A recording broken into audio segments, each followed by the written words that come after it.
कहीं ना कहीं एक पर्पस भी है कि जो सच है वो भी सामने आए। सेल्फ रियलाइजेशन होगा उस दिन बदलाव लाने के लिए हमें उनसे नहीं कहना पड़ेगा। सबसे पहले तो जो ये बीड़ा उठाया है यही एक चैलेंज है अपने आप में। और ये पूरा से पहले तो जो ये बीड़ा उठाया है यही एक चैलेंज है अपने आप में। और जिस दिन हमें सेल्फ रियलाइजेशन होगा उस दिन बदलाव लाने के लिए हमें उनसे नहीं कहना पड़ेगा। सबसे पहले तो जो स्टोरी आपने देखी उस लड़की की उम्र क्या थी आपने देखी, तो हम जेंजी हैं या 90s के हैं ये हमारी उम्र तय करती है। आपने जिनकी कहानी देखी वो 20 साल की होंगी, शायद 20-21 साल की लड़की है, तो वो इसी जनरेशन की है। वो लड़का जिसने इतना बुरा बर्ताव किया उसके साथ वो इसी जनरेशन का है, 25 साल का होगा। क्योंकि हमें ऐसा लगता है कि हम ऐसे नहीं हैं या हमारे आसपास जो लोग हैं उनके जीवन में ऐसा नहीं हो रहा, तो शायद ऐसा अब होता नहीं है। अगर ऐसा होता तो ये लोग हमारे मंच पर, हमारे घर पर आकर हमसे ये बातें नहीं कर रहे होते, इन सब से नहीं गुजर रहे होते। अभी शायद हमें पता ही नहीं है कि कितनी तादाद में ये अब भी हो रहा है। इसीलिए जब मैं आपसे बात कर रही थी और जो डेटा मैंने बताया वो डेटा अब का है। We are not talking about data जो आज से 20 साल पुराना था। हम आपको अपडेटेड डेटा बता रहे हैं। तो इसका मतलब कि ये सब कुछ आज भी उतना ही हो रहा है जितना पहले हो रहा था। हो सकता है महानगर में शायद उतना ज़्यादा ना हो रहा हो, थोड़ा कम हो रहा हो, लेकिन फिर भी हम हर एक घर में नहीं जाकर देख रहे कि क्या हो रहा। और इसीलिए ये कहानी हर घर की है, क्योंकि दरवाज़ा बंद करके घर के अंदर क्या हो रहा है ये घर के अंदर ही घुटा रह जाता है। हम बाहर सबको अपना एक ऐसा चेहरा दिखाते हैं जो चेहरा हम दिखाना चाहते हैं, लेकिन असली चेहरा यहाँ पता चल रहा है। So these are relevant stories and I think जो जेंजी है जिसकी आप बात कर रहे हैं वो इतना ज़्यादा जागरूक है कि वही वो लोग हैं जो चेंज लाना चाहेंगे। So this is going to inspire them to even join hands in bringing change and forming a better society, which is the purpose of the show, and help all those who are suffering from all those situations जो हमने हमारे show में उनसे बात करके बताई है। सबसे पहले तो जो ये बीड़ा उठाया है यही एक चैलेंज है अपने आप में। और ये पूरा शो एक पर्पस के साथ साथ चैलेंजिंग पर्पस है, क्योंकि ये सच है कि माइंडसेट चेंज करना आसान नहीं है और पेट्रियार्की को चेंज करना तो वैसे भी आसान नहीं है, क्योंकि जनरेशन से चला आ रहा है। अगर हम वो कर पाने में सक्षम होते हैं तो वो हमारी जीत है, और जीत तभी होती है जब कोशिश की जाती है। तो कोशिश तो हम कर ही रहे हैं, पूरी उम्मीद है कि साथ मिलकर जीतेंगे। अंदर की दुर्गा जाग उठती है। ये शो, सबसे पहली बात तो ये है कि निष्पक्ष होकर सुनना सबसे अहम बात है इस शो की।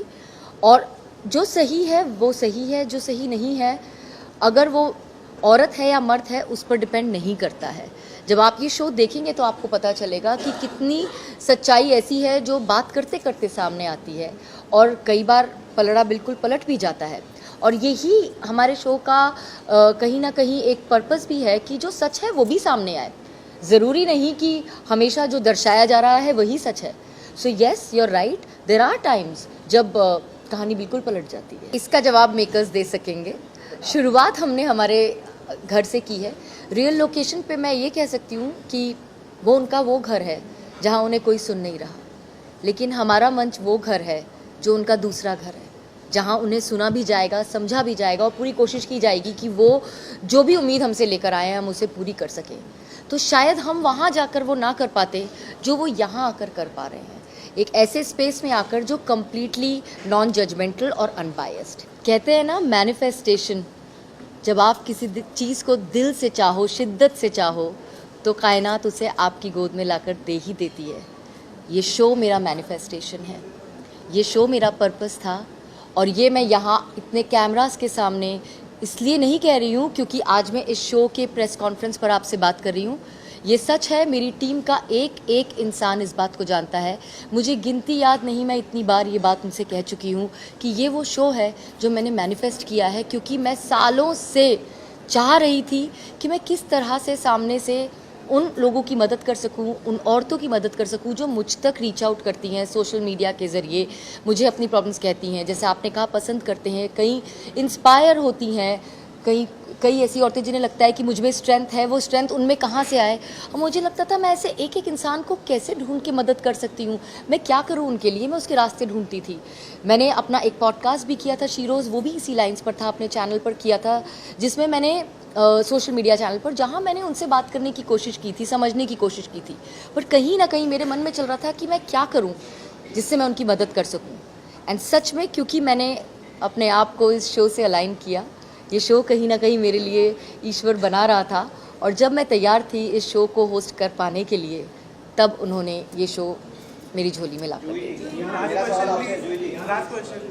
यहाँ मैं सिर्फ इतना कहूँगी कि जो लोग अपने घरों में इससे गुजर रहे हैं, शायद वो घरों से बाहर निकलने की भी हिम्मत नहीं कर पा रहे हैं, तो वहाँ तक बात पहुँच ही नहीं रही है जहाँ उनके लिए स्टैंड लिया जा सके।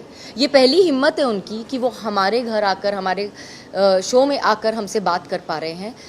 हिम्मत दिखाना आज शुरू किया है। जब तक वो कहीं जाकर सही मायने में अपनी शिकायत बताएंगे नहीं जहाँ उनकी मदद हो सकती है, तब तक उनकी मदद हो ही नहीं पा रही है।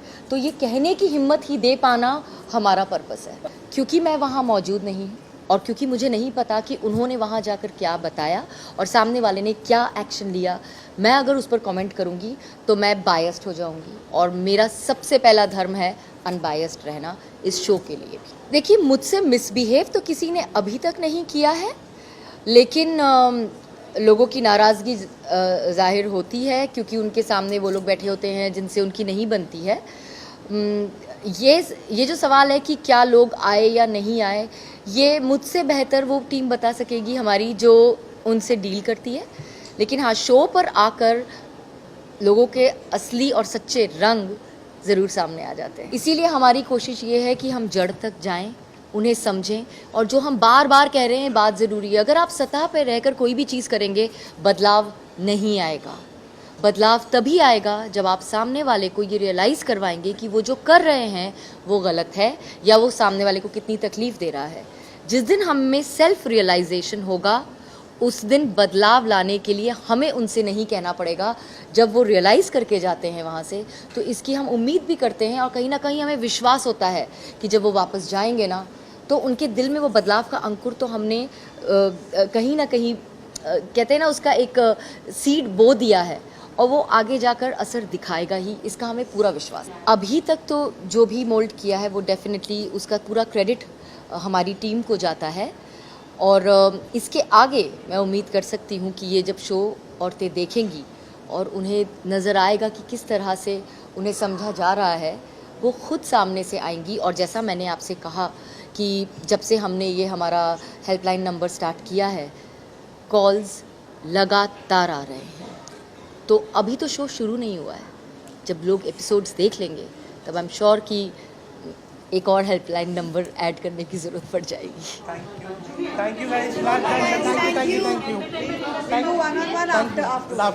सबसे पहले तो ये इतना दुखद है कि ऐसा हो गया है उनके साथ। अनफॉर्चुनेटली जो हो चुका है हम उसे नहीं बदल सकते हैं। वो सिर्फ जीवन मरण की बात नहीं है, हमारी ज़िंदगी में भी जो हो चुका है उसे बदला नहीं जा सकता। जो हो सकता है उसे बदला जा सकता है। हम जितने लोगों की मदद कर सकते हैं हम उसकी कोशिश कर रहे हैं, क्योंकि जिनकी मदद नहीं हो सकी, आज हमारे पास कोई चारा नहीं है कि हम उनके लिए अब कुछ कर सकें, लेकिन आगे उन नंबर्स में बढ़ोतरी ना हो उसकी कोशिश ज़रूर कर सकते हैं।